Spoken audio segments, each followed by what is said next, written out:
जितनी भी क्षत्रिय महासभा बनी हुई है, ये शहर के हर मोहल्ले में एक है। हमारे बड़े बड़े जो लोग रिटायर होकर क्षत्रिय महासभा के अध्यक्ष बने, अभी उन्होंने गांव का एक बच्चा को नौकरी पर नहीं लगाया।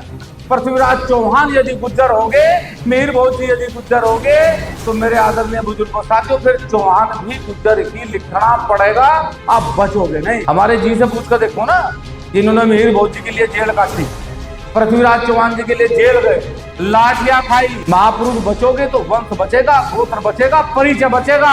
महापुरुष नहीं बचे तो कोई नहीं बचेगा। और जब तक गांव देहात में नहीं जाओगे, कोई परिवर्तन होने वाला नहीं है। बुजुर्गों, यहाँ ना 3 प्रकार के लोग हिंदुस्तान में है। एक बात जो अभी चली थी कि सब लोगों को इकट्ठा होना चाहिए, पूरे भारत के क्षत्रियों को इकट्ठा होना चाहिए। यहाँ 3 प्रकार के क्षत्रिय हैं। एक क्षत्रिय है यहाँ राजा, जो राजकुल से जिनका संबंध है। वो अब सांसद भी हो सके, विधायक भी हो सके, किसी रियासत के अब भी राजकुमार हो सके, वो रियासत जो अभी है। और जो राज में अभी जिनकी भागीदारी, आदरणीय राजनाथ सिंह हैं, माननीय योगी आदित्यनाथ, बहुत लोग हैं जो राजा हैं। एक कैटेगरी है जो लोग अधिकारी हैं, नौकरी पैसे वाले लोग। और एक कैटेगरी है जो गांव में रह रहे या शहरों में मजदूरी करते। मेरी समझ में ये बात नहीं आई कि कौन से क्षत्रियों को इकट्ठा करने का प्रोग्राम है। ये मेरी समझ में आज तक आया ही नहीं। उस राजवाड़े लोगों को इकट्ठा करने का प्रयास है, या साल भर में एक बार महाराणा प्रताप की जयंती मना के अपने आप को खुश करने का प्रोग्राम है। कौन से राजपूत, कौन से क्षत्रिय को इकट्ठा करना है, मैं बहुत जगह चला गया, मुझे आज तक पता ही नहीं लगा कि इकट्ठा किस होना है। सबके समूह है। पुंडीर वंश है तो सब सहारनपुर, मुजफ्फरनगर, कासगंज, अलीगढ़ है। 87-84 में सब सिसोदिया है, तोमर है। और सबको पता है रिश्ते कहां हैं किसी के। पहले भी रिश्ता संपर्क का था। राजा राजा के साथ करे था, जमींदार जमींदार के साथ करे था, और किसान किसान के साथ करे था। संपर्कों में परिवर्तन कहां आया? हम लोग शिक्षा से बहुत दूर चले गए। ये जितनी भी क्षत्रिय महासभा, हमारी बात का भाई अन्यथा कोई ना ले, जितनी भी क्षत्रिय महासभा बनी हुई है, ये शहर के हर मोहल्ले में एक है। हर मोहल्ले में एक क्षत्रिय महासभा है। साल भर में एक प्रोग्राम करेंगे, सब लोगों को बुलाएंगे, खाना खिलवाएंगे, बधाई देंगे, सब अपने घर काम। गांव में किसी को नहीं पता कौन सी क्षत्रिय महासभा चल रही। इन क्षत्रिय महासभा के जितने भी बड़े प्रोग्राम हुए होंगे, हमारे बड़े बड़े जो लोग रिटायर होकर क्षत्रिय महासभा के अध्यक्ष बने, अभी उन्होंने गांव का एक बच्चा को नौकरी पर नहीं लगाया। अरे गांव में उस गरीब के पास भी जाओ भाई।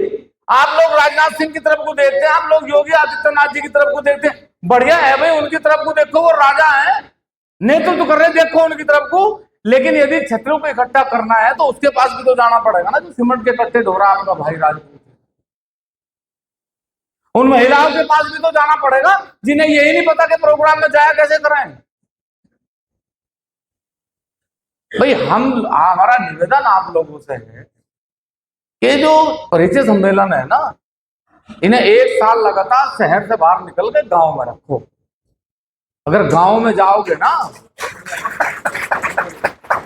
शहर के लोग गांव में जाओ भाई, वहीं तो परिचय सम्मेलन होगा। शहर के लोग शहर में परिचय सम्मेलन कर, सब आप कहां थे, बोला मैं तो वीडियो था, मैं रेडियो था, मैं आप सब लोग मिल गए, पता लग गया, बात खत्म होगी। कहां रहे भाई, साकेत में रहे, बात खत्म हो। गांव की एक चौपाल शहर के लोग करें, और शहर के लोग फिर एक बार गांव के लोगों को बुलावे, तब पता लगेगा कि वास्तविक स्थिति क्या है। ऐसे नहीं लग रहा पता। हम लोग तो जमीन के लोग हैं। अभी ये क्षत्रिय इतना बड़ा आंदोलन हुआ, अभी मैं नीचे गया था, मेरा भाई मुझे दिखा रहा था कि मिहिर भोज जी की तस्वीर लग रही, उसके नीचे लिखा हुआ है कि मिहिर भोज जी का पूरा लिखा हुआ इतिहास। कौन सा महापुरुष बचा हुआ है भाई? यहां परिचय सम्मेलन हम लोग करें, कौन सा महापुरुष बचा हुआ है? मिहिर भोज जी बता दिए गुज्जर है, महाराणा प्रताप जी बता दिए भील है, राणा पुंजा सोलंकी बता दिए भील है। जब महापुरुष नहीं बचेंगे तो ये वंशवली लिखोगे किसके लिए? क्या लोग बड़े आराम से कह दें यार ले जान दो एक आध महापुरुष ये भी ले लेने।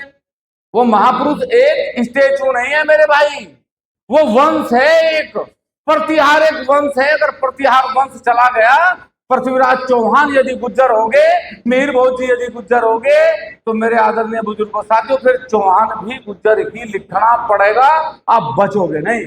और हम बड़े आराम से कहते इस लड़ाई में क्या रखा था। हमारे जी से पूछ कर देखो ना, जिन्होंने मिहिर भोज जी के लिए जेल काटी, पृथ्वीराज चौहान जी के लिए जेल गए, लाठियां खाई, इसी हरियाणा में के थड़ के अंदर सारी रात जेलों में रहे, लाठियां खाई इसी सरकार की। महापुरुष बचोगे तो वंश बचेगा, गोत्र बचेगा, परिचय बचेगा। महापुरुष नहीं बचे तो कोई नहीं बचेगा। जरा ध्यान से हमारी बात को समझ लेना, कोई नहीं बचेगा।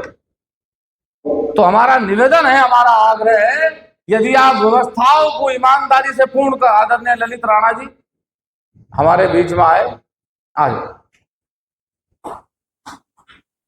हमारा आपसे आग्रह है, बैठ जाओ भाई, हमारा निवेदन है, हमारा आग्रह है, हम मुजफ्फरनगर जिले से आए और मेरा किलोमीटर दूर,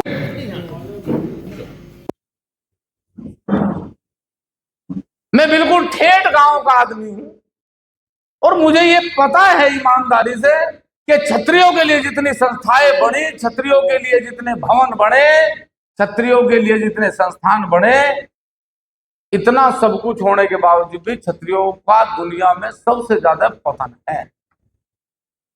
अरे कमाल की बात है, पहले क्या कहते गांव में, यार ये ना अशोक गहलोत जो है ये राजपूत है, शिवराज सिंह चौहान राजपूत है, क्योंकि पता ही नहीं कि कोई है क्या। बाद में पता लगा, अब तो ये गूगल चल गया, फोन चल गया, तो पता लगा नहीं भाई वो तो ओबीसी हैं। परिचय सम्मेलन ठीक है साहब, आपके इस प्रोग्राम से पुस्तक में क्योंकि ज्ञान है, वो अंधकार को दूर करने का लिए प्रकाश है, पुस्तक का विमोचन के लिए सबको बधाई और शुभकामनाएं। लेकिन हमारा निवेदन है, हमारा आग्रह है कि हमारी मातृशक्ति हो या हमारे बड़े बुजुर्ग हो, हमारे क्षत्रिय स्वभाव को चलाने वाले महापुरुष हो, उनसे हमारा निवेदन है कि एक बार सम्मेलन गांव में करना शुरू करो तो ईमानदारी से कुछ परिवर्तन जरूर होगा। और जब तक गांव देहात में नहीं जाओगे कोई परिवर्तन होने वाला नहीं है। आप सब लोगों के लिए बहुत बहुत बधाई, बहुत बहुत शुभकामनाएं, सभी को बहुत बहुत राम राम।